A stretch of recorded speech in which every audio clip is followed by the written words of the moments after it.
Welcome, everybody, to Shame to Shine. This is where we discuss real stories of women who have experienced an initial onset of shame and have been able to transform that into sources of joy, creative expression, community, compassion. And I am here today with Lana, who is an infertility advocate, author, podcast host, and she has a beautiful story to share. So thank you so much, Lana, for joining. Thanks for being interested in the story that I'm about to share. Absolutely. So we're going to jump right in. Are you willing to share what is the shame moment that you're going to talk about today? The shame moment is when your body can't produce a child. That's a big one.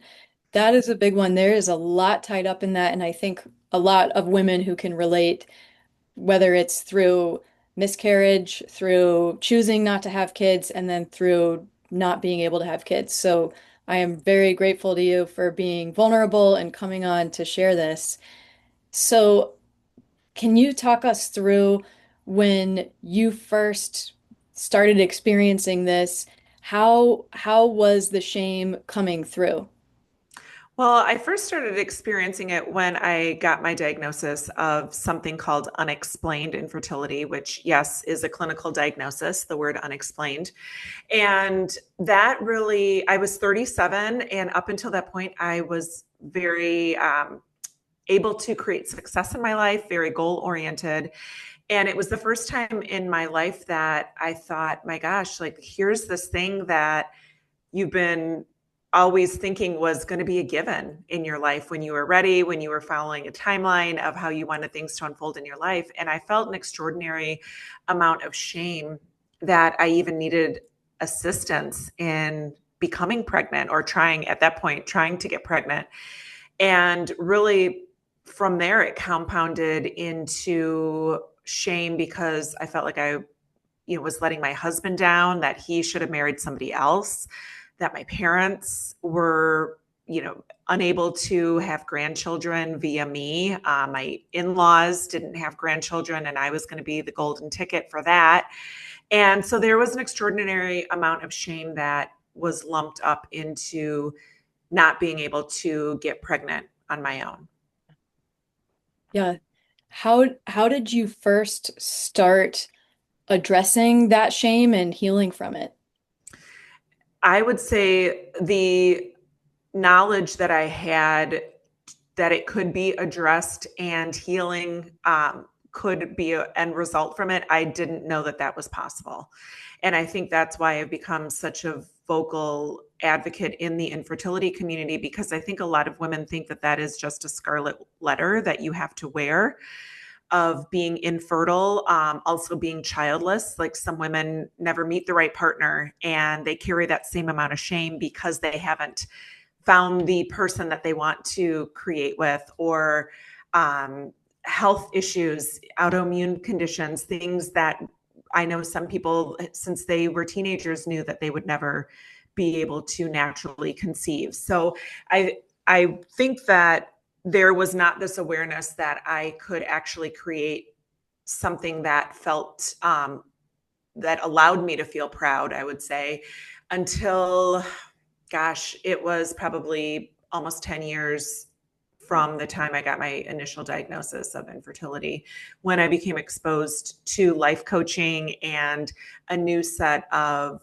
tools that allowed me to see that it wasn't something that I did wrong, and that my end result of infertility and childlessness was not something that I needed to hide from, that it was something that I could grow from and create from. Mm. Well, there's two really inspiring things here. It is one, your story, and there's more to dig into. And then two, 10 years is a long time to be in that state of shame where you almost don't realize that there's another way of living. And I just want to highlight that for anyone who's listening, whatever your story is, if you feel like you can't move on from it because of whatever it is or how long it's been, that there's not really a time limit on when healing is possible. What do you think about that? Absolutely. And I see so many women think that time is just going to heal their wounds, and that if they just hang on and deal with things long enough, without finding a resolve for creating forgiveness to themselves, to their bodies, to the people that they believe that they're disappointing, that doesn't just go away. I think it a lot of times is a band-aid. And that's why I talk so openly about my story, that it wasn't until I was in my mid 40s that I even started to grow beyond my diagnosis of infertility. So yes, I agree that there is not a time limit. There's not an age range that, once you reach this age, that it's just, chalk it up to this is how life is going to be. And no matter where you are in your journey or what shame you believe is always going to be part of you, there's not a time limit to release it and grow from it. Mm. Mm. So when you found the life coaching and started to go through your healing process, Mhm. can you tell us what some of that journey was like of waking up to the possibility of there being healing? Yeah, I think for me, it was this realization that I had more control over it than I had allowed myself to see. Right. I thought that you just end up in this box or this label of childlessness that meant, pitiful, sorrowful, always feeling like my life was just going to kind of max out at 80%. And I wasn't used to being a B minus person. I was used to growing and excelling and finding the path to achieve whatever I wanted. So I think it was really this realization that I had more control over the thoughts that I was allowing to run the soundtrack in my brain. And it was oftentimes an established, maybe definition or perception that I had acquired from outdated beliefs about what women are who are childless. And so realizing that I could create my own definition for what it is to be infertile and what it is to be childless allowed me to see that this whole time I had so much more control over the narrative that I was allowing myself to see. Ooh. What would you say that definition, and I imagine that it's iterated. What is that definition for you today?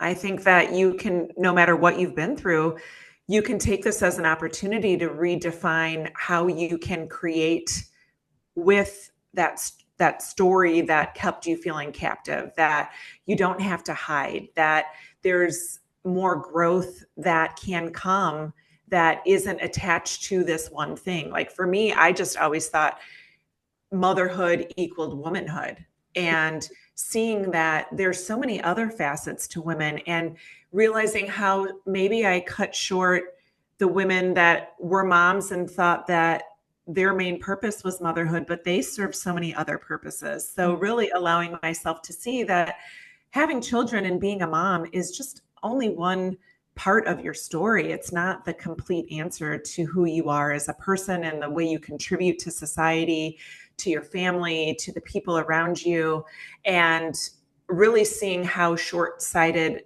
and how limited I saw womanhood because I always thought it was defined through motherhood. Mm. That is so beautiful, and it is really interesting because women have this womb power of creation, and I'm with you that I thought womb power could only be activated through having a child, but I've seen so many examples of like, oh, having a child is an example of the womb power, but the womb power is so much bigger than that, and we have so much creative energy we can tap into, and you have done just that.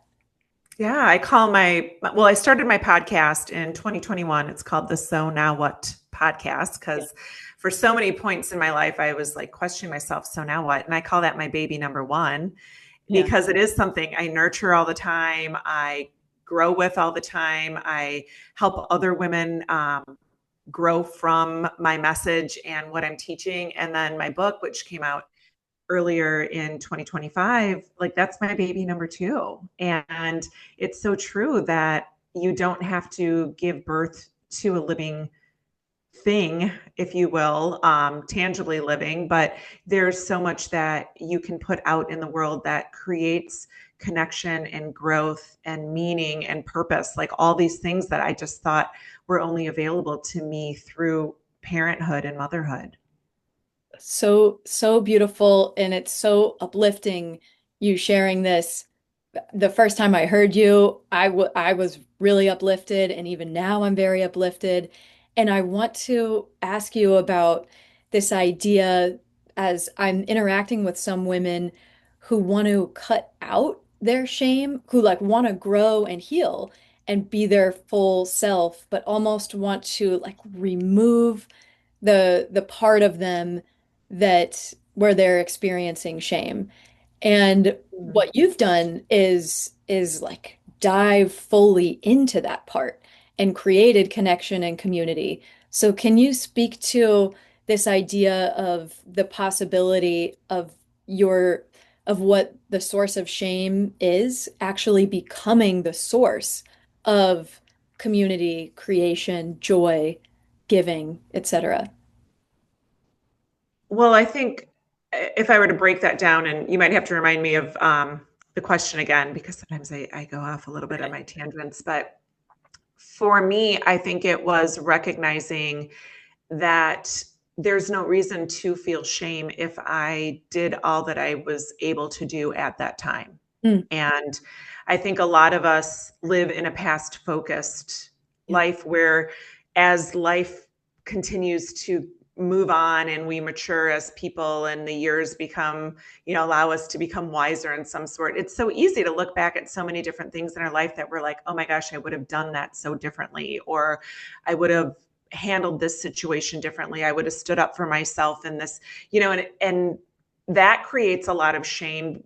Yet it's unfair for us to go back and judge that person that we were back then, because at that time we were doing the best that we could. So when I realized that I could look back and say, oh, had I had different information, I might have navigated that differently or responded differently or done something differently. But knowing that I did all I could at that time allows me to feel proud of myself instead of carrying that shame as this badge that I have to live in regret for the rest of my life. And I didn't want to sit there and look at my life as missed opportunity. So it was an opportunity to then say, okay, what can I do different now that I know these things? How can I implement that in my life today through other things? If the motherhood thing is off the table and I know I'm not going to be a parent, how can I take those lessons that if I had them back in 2009 or 2011 when I first started my journey, what would I have done differently? Doesn't help me then, but how can I implement that in different facets of my life now? So I hope I readdressed the full question there for you, but that's kind of what comes to mind when you ask me that.